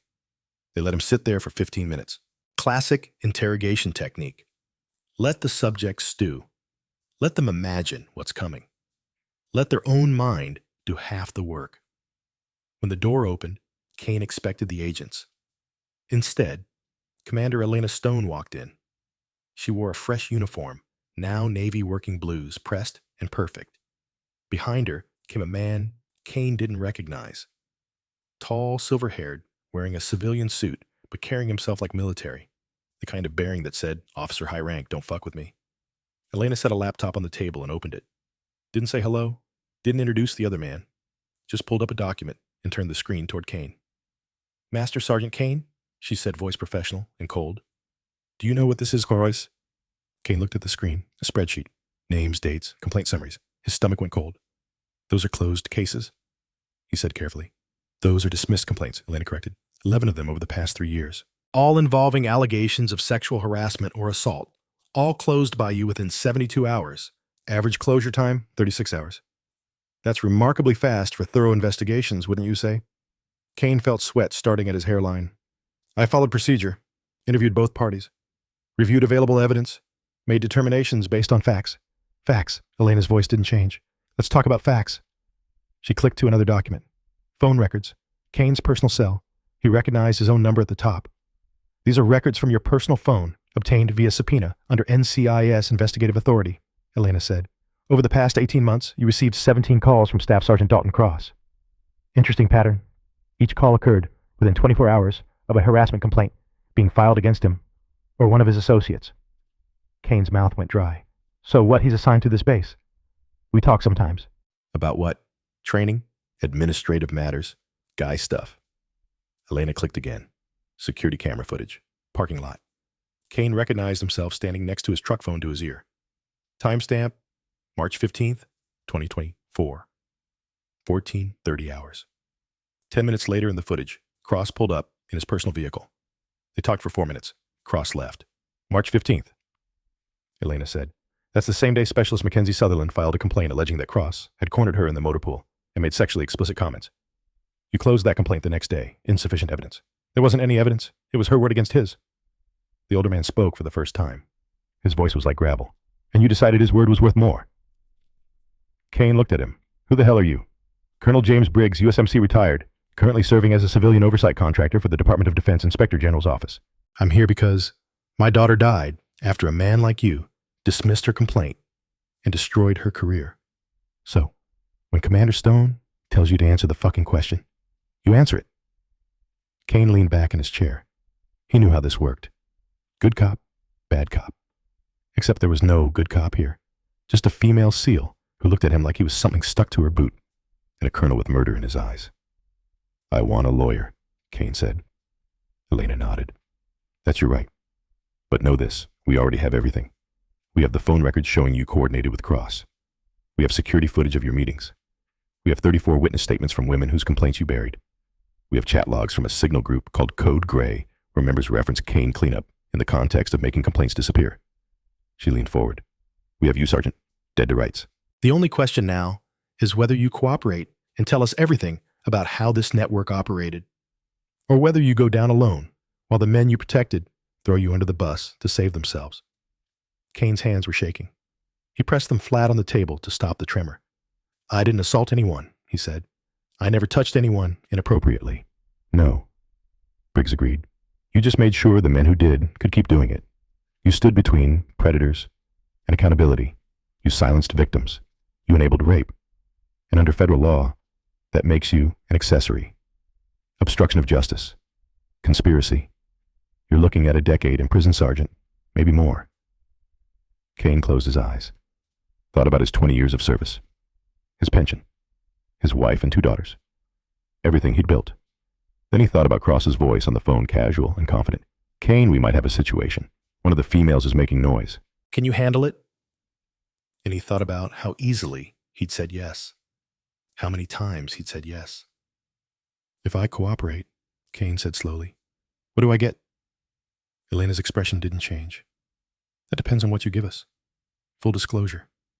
Every complaint you buried. Every call with Cross. Every time you warned them about a report. Every piece of the infrastructure." "And if I do that, then I recommend leniency. Doesn't mean you avoid prison, but it might mean 5 years instead of 15. It might mean you see your daughters graduate high school." Kane sat there for a long time. Outside the room, he could hear the base waking up. Morning formation calls. Boots on pavement. The sound of a world that was about to turn upside down. "Okay," he said finally. "I'll talk." Elena pulled out a digital recorder and set it on the table. "Start with the first complaint you dismissed," she said, "and don't leave anything out." "Oh, 600 hours. Commander Garrison's office." Colonel Matthew Garrison arrived at his office at 0550, same as he did every morning. Early riser, career Army. He'd been commanding Riker for 18 months, and before that, he'd done logistics command in Afghanistan, Iraq, and Kuwait. Not a combat arms guy, he'd never led infantry or tanks, but competent, steady. The kind of officer who kept things running smoothly and avoided problems. He unlocked his door, turned on the lights, and found 2 people sitting in his office waiting for him. Commander Elena Stone sat in one of his visitor chairs, legs crossed, hands folded in her lap. Next to her sat an older man Garrison didn't recognize, silver-haired and granite-faced, wearing a civilian suit that probably cost more than Garrison's car. "What the hell?" Garrison said. "How did you get in here?" "NCIS Override Authority," Elena said calmly. "We need to talk, Colonel." Garrison looked at them both, then at his watch. "At 0600, this couldn't wait until normal business hours." "No, sir, it couldn't." Elena stood and placed a black folder on his desk, 3 inches thick, heavy. "Because in about 2 hours, your base is going to receive notification from Naval Special Warfare Command that you're under investigation for command climate failure. I thought you'd want a heads up before the official notice arrives." Garrison stared at the folder like it was a coiled snake. He didn't touch it. Briggs spoke. "Colonel, I'm James Briggs, USMC retired. I'm here as civilian oversight for DOD Inspector General. For the record, this is a courtesy call. We don't legally have to tell you anything. But Commander Stone insisted you deserve the opportunity to understand what's about to happen before it hits you like a freight train." "What investigation?" Garrison's voice had gone tight. Elena opened the folder. The first page was a printed screenshot from Wade's phone. An image of a woman walking across the motor pool, taken from behind, focused on her body. The timestamp was visible. The caption in the code gray chat read, "New arrival Annex B thoughts." Garrison's face went pale. 4 members of your base," Elena said, "have been operating a coordinated sexual assault ring for at least 2 years. They selected targets systematically. They used disabled security cameras to create blind spots. They coordinated via encrypted chat. They documented their activities. And when women reported them, your administrative NCO buried the complaints within days." She turned to the next page. Kane's phone records. The pattern of calls. The security footage of meetings. "Master Sergeant Kane wasn't just incompetent," Elena continued. "He was actively enabling predators. He warned them about complaints. He coached them on what to say. He closed cases before they could reach anyone with actual investigative authority. And he did this for 3 years while you were in command." Garrison sat down heavily in his chair. "I didn't know. I swear to God. I didn't know the details. But you knew something was wrong." Briggs's voice was hard. "Don't lie. Not now. You knew you had an unusual number of transfer requests from female personnel. You knew Kane was closing harassment complaints faster than regulation allows. You knew women were leaving your base at rates that should have raised flags." "I asked Kane about it," Garrison said weakly. "Last year. He told me he was handling it. He said the complaints were minor, mostly misunderstandings, and he was resolving them at the lowest level possible, to avoid damaging careers unnecessarily. And you believed him, Elena said, because believing him was easier than investigating. Because digging deeper would have been inconvenient. Because the last thing a commanding officer wants is a sexual assault scandal on his watch. So it's easier to just trust that the NCO handling it knows what he's doing. Garrison put his head in his hands. Jesus Christ. 6 months ago, Briggs said, you received a memo from Kane summarizing harassment complaint trends. I've read it. It mentioned ongoing issues with interpersonal dynamics and increased awareness of appropriate workplace behavior. That's bureaucrat speak for, we have a problem. And you signed off on it and did nothing. He leaned forward. My daughter was assaulted at her duty station. The chain of command dismissed her complaint. She killed herself 8 months later. She was 26 years old. So when I tell you that you failed your command, Colonel, I'm not being theoretical. I'm telling you that your failure, your willingness to look the other way because digging deeper was hard, has probably destroyed lives. Maybe ended them. Garrison looked up. His eyes were red. What do you want from me? Elena placed a document on his desk. Authorization letter. DOT seal at the top. Secretary of Defense. Signature at the bottom. As of 0800 this morning, Elena said, I'm assuming temporary command authority over all personnel actions related to this investigation. You're not being relieved yet, but you're going to follow my instructions exactly. Starting now. What instructions? First, you're going to convene an emergency review board. External investigators only. No one currently assigned to Riker. The board will reassess every harassment complaint filed in the past 3 years. Garrison nodded slowly. Second, all 4 subjects involved in last night's incident, Cross Hollis Wade and Thorne, are being transferred to separate installations immediately. They'll be held in pretrial confinement pending Article 120 charges. Understood. Third, Kane is being charged with obstruction of justice and conspiracy. Federal charges separate from UCMJ. He's in NCIS custody now. Okay. Fourth, we've identified 3 additional members of the Code Gray Group chat, SFC, Preston Aldridge, Corporal Graham Royce, and Specialist Brennan Locke. All 3 are being arrested this morning on conspiracy charges. Garrison's face had gone gray. 7 men. 7 men, Elena confirmed. Operating as a network, with your administrative NCO running interference. In your command, for 3 years. She paused. Let that sink in. And fifth, she continued, Colonel Briggs is assuming temporary oversight of all command climate operations at Riker. He'll report directly to DOD, IG. You'll cooperate fully with his directives. If you have a problem with any of this, you can take it up with the Secretary of Defense, whose signature is on that authorization letter. Garrison looked at Briggs. Are you taking my command? Not yet, Briggs said. That depends on what you do in the next 72 hours. If you cooperate, if you implement reforms, if you show me you understand the depth of this failure, then maybe you get to retire quietly with your pension intact. But if you fight this, if you try to protect your reputation at the expense of fixing the problem, then I will have you relieved of command, and you'll spend the rest of your career testifying at courts-martial about how you enabled a rape ring on your base. Garrison closed his eyes. When he opened them, something had broken in them. The confident commander was gone. What was left looked old and tired and ashamed. What do you need me to do? He asked quietly. Elena pulled out a checklist. She'd prepared it at 0400 while drinking bad coffee and watching the anonymous reports climb past 60. Base-wide formation, 0900 hours. You're going to address the entire command. You're going to acknowledge that a systemic failure occurred. You're going to announce the arrests. You're going to introduce new reporting procedures. And you're going to make it clear that anyone else involved in harassment or assault will be prosecuted without exception. Okay. After that, you're going to meet with every woman who filed a complaint in the past 3 years. Personal apology, face to face. You're going to tell them you failed them, and you're going to ask what they need to feel safe on this base again. Garrison's voice cracked. How many women? 11 official complaints? But based on the anonymous submissions we received last night, we estimate there are 15 to 20 actual victims. Some never reported, because they knew it wouldn't matter. Garrison put his head back in his hands. Briggs stood and walked to the window. He looked out at the base, waking up soldiers, running PT vehicles, moving flags being raised. You know what the worst part is, Matt? Briggs said quietly. It's not that bad men did bad things. Bad men always exist. The worst part is that good men, men like you, who are fundamentally decent, let it happen because stopping it was too hard. Because you had other priorities. Because you told yourself it couldn't be that bad. He turned back to Garrison. My daughter trusted the system. She trusted that when she reported, someone would care. And the system broke her. So yeah, you're going to spend the next 72 hours fixing your system. And if you do it right, maybe we save the next Kathleen from dying because nobody listened. Garrison looked up. Your daughter, my daughter. Briggs's voice was stone. She was a Marine. She wanted to fly. They broke her before she got wings. And I will spend the rest of my life making sure it doesn't happen to anyone else. The room went silent. Finally, Garrison stood. He looked at Elena. What time is the formation? 0900. I'll be ready. Elena and Briggs left.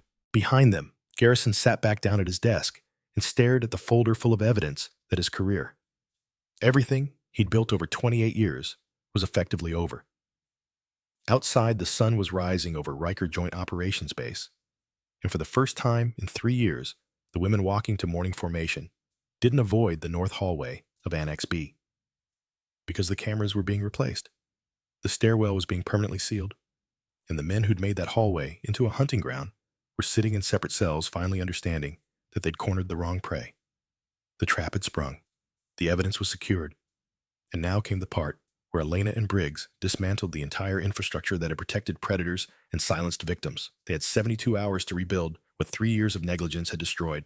The work had just begun. 72 hours compressed into a blur of interrogations, evidence, processing, and systematic dismantling of a network that had operated with impunity for 3 years.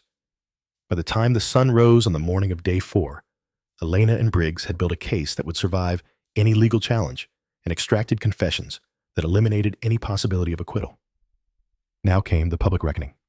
The formation at 0900 hours was the largest Riker had seen in 2 years.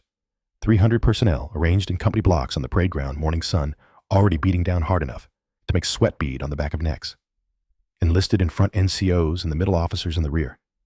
Every branch represented, every face trying to stay neutral while rumors circulated like wildfire through the ranks. 7 arrests overnight, NCIS on base. The commander relieved of something nobody knew exactly what.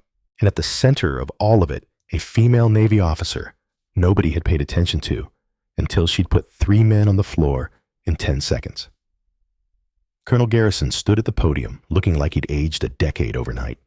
His uniform was perfect creases, sharp ribbons aligned cover squared, but his face betrayed him. Eyes bloodshot, jaw tight. The posture of a man about to give the hardest speech of his career. Elena stood off to the side with Briggs, both in dress uniforms, now watching the formation with expressions that gave nothing away. Around them, base security personnel were positioned at intervals, not obviously, but there, just in case someone decided to make this complicated. Garrison cleared his throat. The microphone crackled. Personnel of Riker Joint Operations Base, he began. His voice carried across the parade ground strong, despite the tremor underneath. I'm addressing you this morning because events that occurred in the past 72 hours require immediate command attention and transparency. 300 people stood motionless, listening. Last night, 4 members of this command were placed into custody following an assault on a federal officer conducting a lawful investigation. Those 4 individuals, Staff Sergeant Dalton Cross, Corporal Wyatt Hollis, Private First Class Colton Wade, and Specialist Jensen Thorne, are currently facing charges under Article 120 of the Uniform Code of Military Justice for sexual assault and conspiracy. A ripple went through the formation.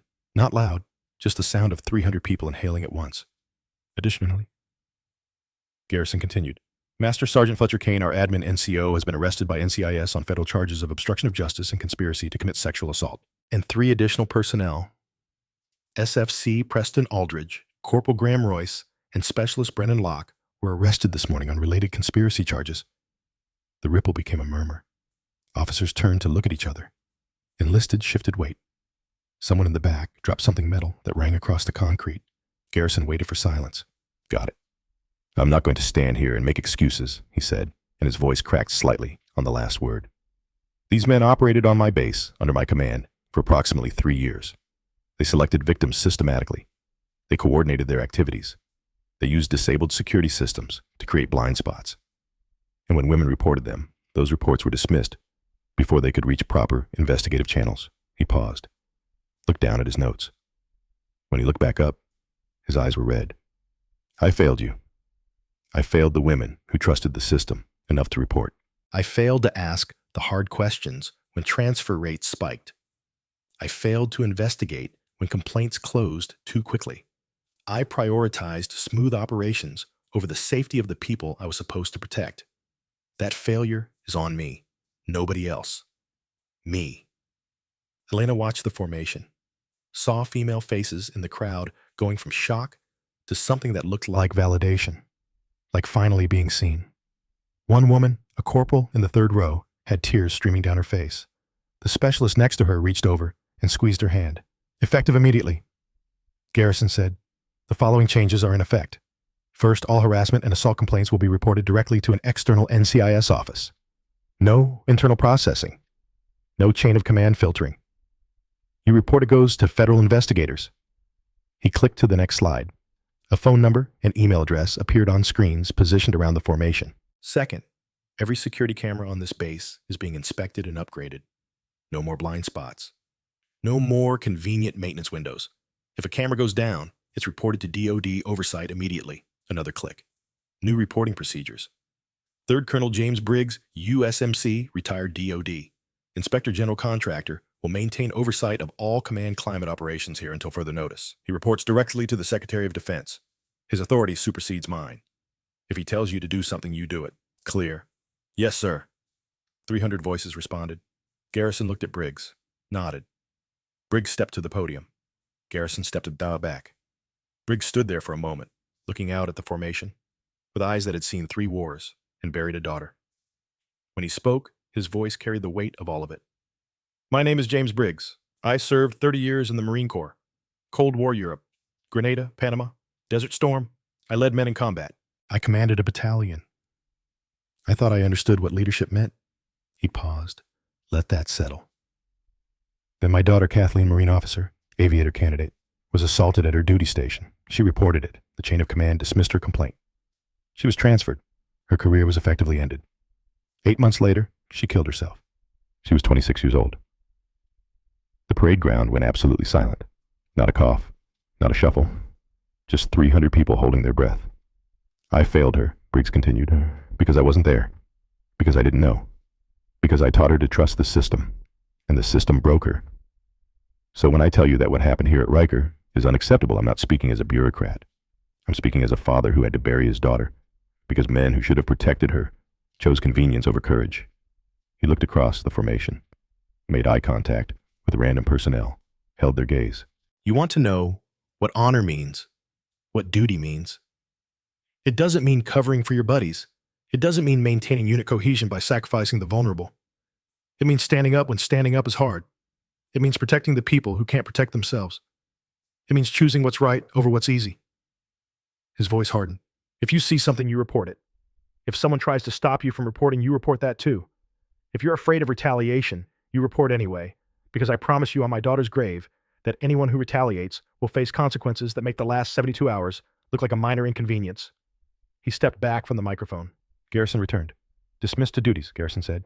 Company commanders report to my office at 10:30 for detailed briefing. The formation broke, but it didn't break the way formations usually did, with loud conversation and released tension. This one broke quietly. People walked away in small groups, talking in low voices, processing what they just heard. Elena watched them go. Saw clusters of women standing together, some crying, some just standing in shocked silence. Saw male personnel who looked ashamed. Saw others who looked angry, like they'd been accused of something they hadn't done. A female specialist approached Elena slowly. Young, maybe 23. She stopped 6 feet away like she was afraid to get closer.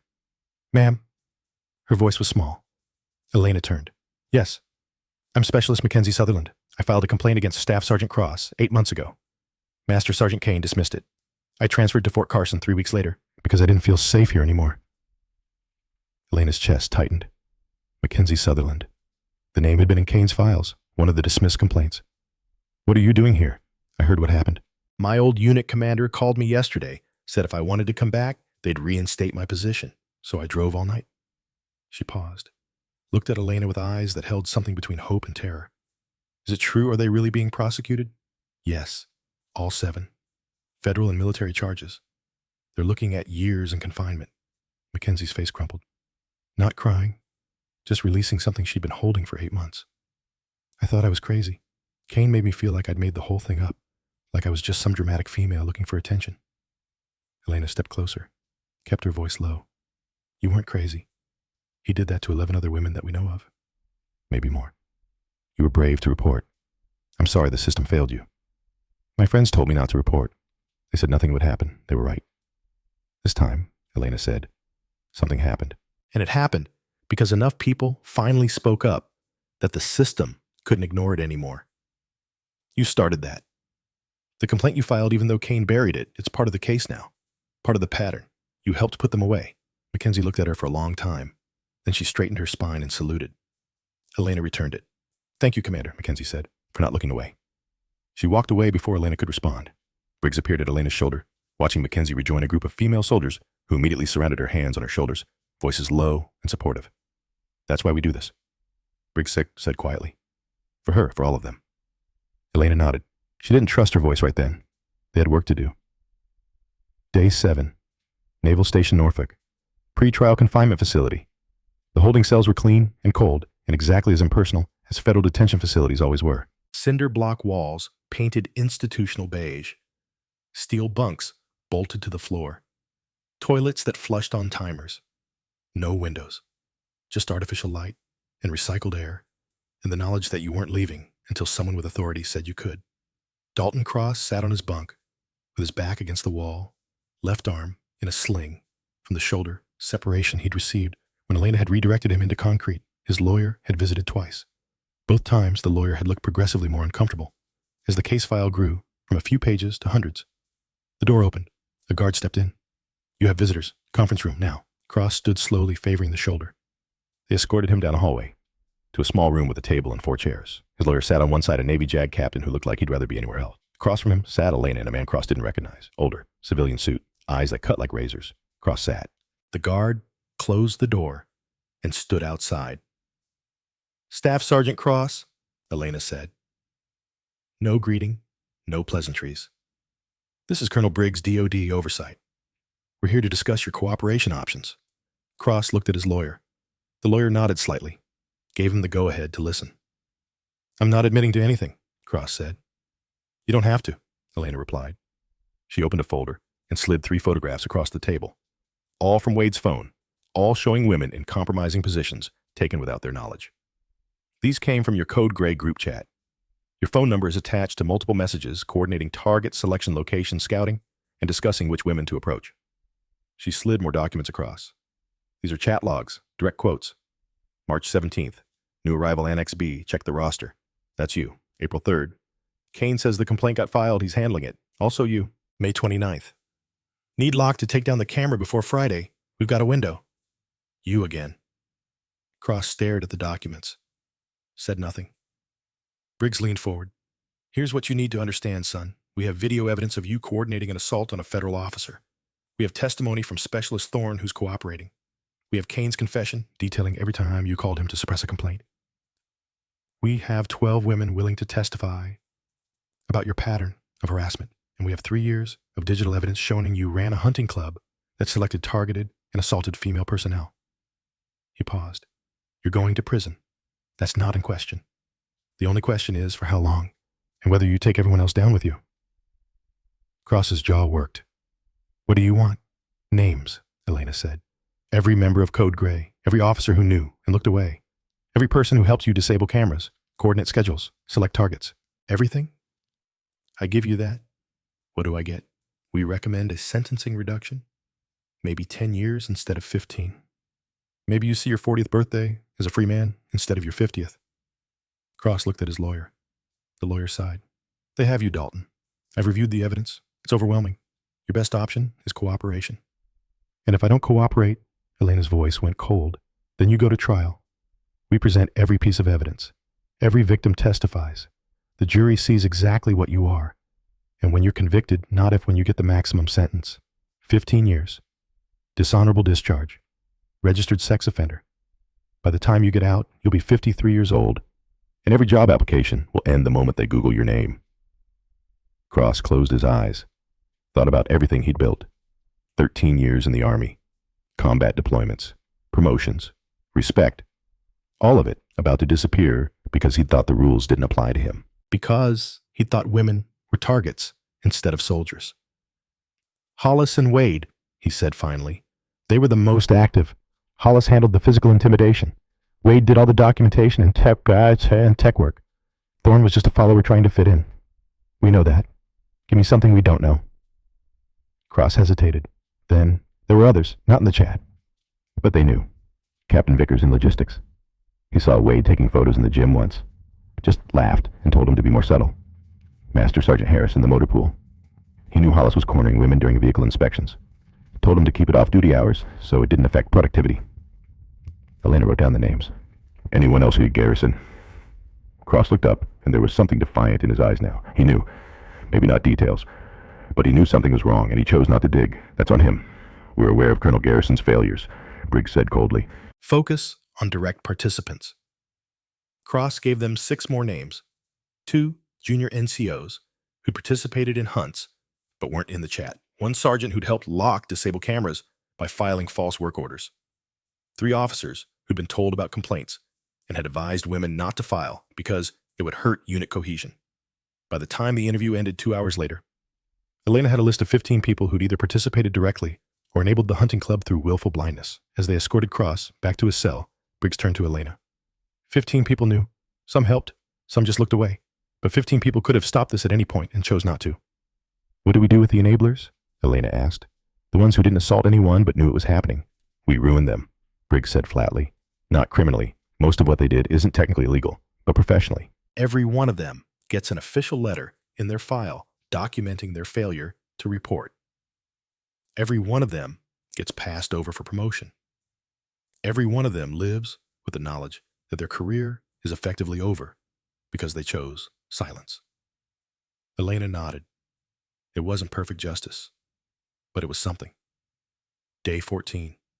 Court-martial proceedings. Naval Station Norfolk. The courtroom was military formal. Wood paneling, the seal of the Department of Defense on the wall, 5 officers sitting in judgment at an elevated bench. This wasn't a civilian trial with a jury of peers. This was a general court-martial, the military's highest trial level, reserved for the most serious offenses. Dalton Cross, Wyatt Hollis, and Colton Wade sat at the defense table with their respective lawyers. They had been separated since arrest held in different facilities allowed no communication. Now, they sat 3 feet apart and wouldn't look at each other. Jensen Thorne had taken a deal, reduced charges in exchange for full cooperation. He was testifying for the prosecution. The prosecution table held 2 Navy JAG officers and Elena as the primary witness. Behind them in the gallery sat 12 women who'd come forward to testify. Some still active duty, some separated, all willing to face their attackers one more time to make sure justice stuck. The charges were read. Article 120, sexual assault. Article 134, conduct unbecoming. Article 92, conspiracy. The words filled the courtroom like smoke, heavy and suffocating. Then came the evidence. The video played first. Wade's phone footage from the hallway. 4 minutes, 37 seconds of crystal clear audio and visual showing the entire assault. The coordination, the blocking of exits, Hollis's hand on the zipper. The phrase that would follow these men for the rest of their lives, stay quiet, slut. Elena watched the panel's faces as they viewed it. Saw jaws tighten. Saw one female colonel close her eyes briefly when Hollis grabbed the zipper. Saw the male army major lean back in his chair disgusted. When the video ended, the courtroom was silent. The prosecution called Elena to the stand. She'd testified before. Combat action reports, classified briefings. Nothing about sitting in front of 5 officers and recounting an assault bothered her. She'd done harder things. She described the mission, the surveillance, the pattern she'd documented, the trap she'd set, the moment contact was initiated, and how she'd responded. Cross's defense attorney tried to shake her on cross-examination. Commander Stone, isn't it true that you deliberately made yourself appear vulnerable? That you essentially enticed these men? Elena's voice didn't change. I made myself available in a location where they'd previously assaulted multiple women. I didn't entice them. I gave them an opportunity to commit a crime they'd already committed dozens of times. They took it. You used yourself as bait. I used myself as an operator conducting a lawful investigation. When they initiated sexual contact, without my consent, I responded with force, appropriate to stop an imminent assault. You could have identified yourself immediately, shown your badge, prevented the entire confrontation. Elena looked at the attorney. And then what they would have backed off. Apologize. claimed they were joking. No charges would have stuck because there was no assault, just intent. And they would have continued hunting because the system would have protected them again. She leaned forward slightly. I didn't prevent the confrontation because prevention isn't justice. I let them commit the act they'd committed dozens of times before. The only difference is this time there were consequences. The attorney had no response to that. The prosecution called the victims next. Mackenzie Sutherland testified first. Described Cross cornering her in the motor pool 8 months ago. His hand on her arm. The way he'd blocked her exit until she'd given him her phone number. How she'd given him a fake number and then filed a complaint the next day. How Kane had asked her what she'd been wearing, whether she'd been flirting, whether she understood that accusations could ruin careers. He never asked me what Staff Sergeant Cross did, Mackenzie said, voice steady, despite the tears on her face.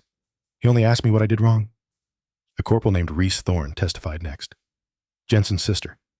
She described an assault by Hollis 18 months ago in the Annex B stairwell. How he'd put his hand over her mouth. How he'd told her that if she reported him, he'd make sure she got the worst duty stations in the Army. How she'd reported anyway, and Kane had dismissed it within 48 hours. My brother knew, Reese said, looking directly at Jensen in the gallery. He knew what they did to me. And he joined them anyway, because he wanted to be accepted. He chose them over me. Jensen, sitting in the gallery, put his head in his hands. 8 more women testified, each one describing a pattern: isolation, intimidation, physical contact that escalated until someone intervened or they managed to escape. And each one describing how Kane had dismissed their complaints with the same questions. What were you wearing? Had you been drinking? Are you sure you're remembering correctly? By the time the victim testimony concluded, the panel looked like they wanted to find Cross Hollis and Wade guilty of every crime ever committed. The defense tried. They brought character witnesses who said Cross was a dedicated NCO, that Hollis was reliable, that Wade was quiet and professional. None of them could explain the video. None of them could explain the pattern. None of them could explain Code Gray. The panel deliberated for 90 minutes. When they returned, the senior member, a Navy captain with 28 years and a chest full of ribbons, read the verdicts. Staff Sergeant Dalton Cross, on the charge of sexual assault under Article 120, we find the accused guilty. On the charge of conspiracy under Article 92, we find the accused guilty. On the charge of conduct unbecoming under Article 134, we find the accused guilty. Cross's face went white. Corporal Wyatt Hollis, on all charges and specifications, we find the accused guilty. Hollis stared at the table. Private First Class Colton Wade, on all charges and specifications, we find the accused guilty. Wade's lawyer put a hand on his shoulder. Wade shook it off. Sentencing came next. The panel retired again for 30 minutes. Returned with sentences that would follow these men for the rest of their lives. Cross: 12 years confinement. Dishonorable discharge, reduction to E1, forfeiture of all pay and allowances. Hollis: 8 years confinement. Dishonorable discharge, reduction to E1. Wade: 5 years confinement. Dishonorable discharge, reduction to E1. The 3 additional members of Code Gray, Aldridge, Royce, and Locke had been tried separately. Each received 3 years for conspiracy. Bad conduct discharges, reduction in rank. Master Sergeant Kane's federal trial was still pending, but he was looking at 6 years military, plus 4 federal consecutive. 10 years total. Out when he was 54. And Specialist Jensen Thorne, who'd cooperated fully, received reduction to E1, 6 months confinement, suspended 2 years probation, and mandatory counseling. Light sentence, because he'd turned state's evidence. But his military career was over. He'd separate with a general discharge and carry the knowledge of his cowardice for the rest of his life. As they led the convicted men out of the courtroom in shackles, Briggs stood and watched them go. Elena stood next to him. "Is it enough?" she asked quietly. "It's never enough," Briggs said. "Kat's still dead. Hadley Montgomery's still dead. The women they hurt still carry those scars. But it's something. It's accountability. That's more than most victims get." Elena nodded. In the gallery, the 12 women who'd testified were standing together. Some crying, some hugging, some just standing in stunned silence that they'd been heard, that they'd been believed, that for once the system had worked. Mackenzie Sutherland approached Elena as the courtroom emptied. "Commander, I just wanted to say thank you for giving a damn, for not looking away. You're the one who was brave," Elena said. "You reported when you knew it wouldn't matter. That takes courage most people don't have." "I'm coming back to Riker," Mackenzie said. My old unit wants me back, and now I think I can actually do my job without being afraid. Elena shook her hand. Watched her walk away, with the other women heading back to lives that would still be hard, but maybe finally a little bit safer. 6 months later, Riker Joint Operations Base. The morning formation at 0630 looked different now. The parade ground was the same. The heat was the same, but the people standing in formation carried themselves differently. Straighter, more confident. The female personnel didn't cluster together defensively. They stood integrated with their units, shoulders back, eyes forward. Captain Von Barrett stood at the podium. Navy 46-years-old combat veteran of Afghanistan and Iraq, handpicked by Briggs personally to take over command when Garrison had retired early with a medical separation that everyone understood was really a "you failed so. We're letting you leave." Quietly separation. Barrett's first act as commander had been to install 60 new security cameras. His second had been to establish a women's liaison office with direct access to his command team. His third had been to make bystander intervention training mandatory monthly instead of annually. In 6 months, the culture at Riker had shifted. Not perfectly. Culture never changed perfectly, but shifted enough that female retention rates had climbed from 67% to 94%. Shifted enough that the anonymous reporting portal that had received 0 submissions in the months before Elena arrived now received regular reports, not of assaults, but of minor issues that got handled before they escalated. Shifted enough that women walked through the north hallway of Annex B without fear. The utility stairwell had been permanently sealed and converted to storage. A plaque on the door read, "In memory of Specialist Hadley Montgomery, 2000 to 2024. We will not look away." Barrett concluded the formation with announcements. Training schedules. Deployment rotations. Then he added something new. One more thing. Commander Elena Stone, U.S. Navy SEAL, has been promoted to captain and now heads the Department of Defense Military Sexual Assault Investigative Unit. Her team has conducted 47 audits at bases across all branches in the past 6 months. 127 perpetrators have been prosecuted. 89 convictions. 0 cases dismissed. If you're thinking about harassing or assaulting anyone on this base or any other, understand that Captain Stone's team is out there, and they will find you. He paused. Dismissed. The formation broke. Personnel headed to duties. Life continued. Elena wasn't there to see it.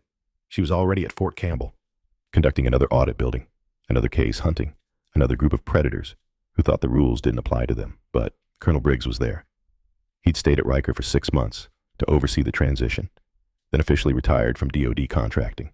Now, he split his time between volunteering at Veterans Crisis Centers and speaking at military academy graduations about leadership and moral courage. He stood at the memorial plaque for Hadley Montgomery and placed a small photo next to it. His daughter Kathleen, in her marine dress, blues eyes fierce and determined. A female specialist walked past, saw him standing there, and stopped. "Sir, are you okay?" Briggs looked at her. She was young, maybe 23, the same age Kat had been. "I'm good specialist, just remembering someone." The memorial. "My daughter. She was like Hadley. She trusted the system. The system failed her." He paused. "But maybe we fixed it enough that it won't fail you." The specialist looked at the plaque, then at Kathleen's photo. "I'm sorry about your daughter, sir, but for what it's worth, I feel safe here now." "We all do. Whatever you and Commander Stone did, it worked." She saluted and walked away. Briggs returned the salute. Then he picked up Kathleen's photo, kissed it once, and placed it back in his wallet. "We did right by you, baby girl," he whispered, finally. 1 year later. Pentagon, Washington, D.C. Captain Elena Stone sat in a conference room that looked exactly like the one where this had all started. Same soundproofed walls, same government-issue furniture, same coffee that tasted like punishment. Across from her sat the Secretary of Defense and 3 general officers. On the screen behind them, statistics scrolled. DOD, Military Sexual Assault. Investigative Unit, Year 1. Results: 47. Bases audited, 127 perpetrators prosecuted, 89 convictions, 70% conviction rate. Cases dismissed, 23 command climate failures identified, 15 commanding officers relieved or reassigned, 8 systemic enablers prosecuted for obstruction. Impact: sexual assault. Reporting up 34%, indicating increased trust in system. Conviction rates up 56%. from previous 5-year average. Female retention rates up 18% across audited installations. Anonymous survey data shows 67% of female service members feel safer now versus 34%. Prior year. The Secretary of Defense looked at Elena. Captain Stone, in 1 year, you've done more to address this problem than the previous decade of task forces and policy memos combined. How? Elena considered her answer. Sir, we stopped treating this as a training problem and started treating it as a hunting problem. Predators exist. They always have. But they only thrive in environments where they're protected. We stopped protecting them. We created consequences, real ones. And we made sure everyone knew that silence wouldn't save them anymore. One of the generals, Army 3 stars, leaned forward. What's your assessment of the remaining scope of the problem? Significant, sir. We've audited 47 installations out of approximately 400 active military bases worldwide. Based on pattern analysis, I estimate there are at least another 60 to 80 installations with systemic issues similar to what we found at Riker. We need more resources, more investigators, more authority to act quickly when we identify problems. What do you need? Elena slid a proposal across the table. She'd spent 3 months writing it. Permission to expand the unit from 12 to 30 investigators, direct reporting authority to your office for all climate audits, and congressional backing to ensure we can't be defunded when we investigate someone politically connected. The secretary read the proposal, looked at the generals. They nodded. You have it, he said. All of it. Expand your team. We'll brief Congress next week. This gets funded and protected at the highest level. Thank you, sir. As Elena left the Pentagon, her phone buzzed. Secure message from Briggs. Saw the news. 30 investigators. You're building an army. Cat would be proud. Elena typed back. We're not done yet, Colonel. Not by a long shot. Good, because neither am I. There's a situation at Marine Corps Air Station Miramar. 3 complaints in 2 months. Pattern looks familiar. Want some backup? Elena smiled. Always, sir. I'll send you the briefing materials. She walked to her car through the Pentagon parking lot. Around her, military personnel moved with purpose, heading to meetings and deployments and duties that kept the country running. Most of them were good people doing honorable work. But some weren't. Some were predators, hiding behind uniforms and rank insignia, thinking they were untouchable. They weren't untouchable anymore. Elena got in her car, pulled up her tablet, and reviewed the Miramar case file. 3 complaints. Same pattern. Isolated incidents that weren't isolated. A system that wasn't working because someone was making sure it didn't work. She'd seen this before. At Riker, at Campbell, at Bragg and Pendleton, and a dozen other installations where good people had looked away because looking closer was hard. Not anymore. Elena started the engine and pulled out of the parking lot. 3 hours later, she stood at her apartment window overlooking the Potomac, watching the sun set over Arlington Cemetery.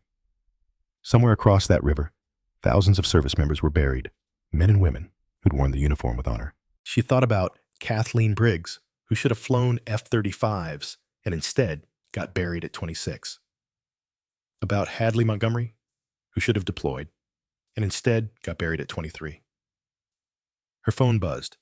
Text from Mackenzie Sutherland, now back at Riker. First week back, no one cornered me, no one made comments. I got to just do my job. Thank you. Elena typed back. You earned that by being brave enough to report. Stay safe. Another text this time from a number she didn't recognize. Captain Stone, my name is Lieutenant Sarah Chen, stationed at Miramar. I saw your briefing announcement. I need to talk to you about 3 NCOs who've been... Elena saved the number, added it to her Miramar case file. Then she looked back out the window at the cemetery. The work would never be finished, not completely. There would always be predators. There would always be systems that protected them. There would always be victims who needed someone to listen. But now, for the first time in military history, there was a unit, 30 investigators, with unlimited authority, and a mandate from the Secretary of Defense, whose only job was to hunt the hunters. Kathleen Briggs had died because one man chose not to listen. Now, 30 people were listening all the time, everywhere. Elena picked up her tablet and opened the Miramar file. 3 complaints in 2 months. Pattern emerging. Local command dragging their feet. Not for long. She had a flight to catch. A case to build. Predators to hunt. The work continued. The hunt continued. And somewhere beyond, medals and memorials, and all the words written on tombstones, maybe Kathleen and Hadley and all the others could finally rest. Not because justice was perfect, but because someone had finally given enough of a damn to fight for it.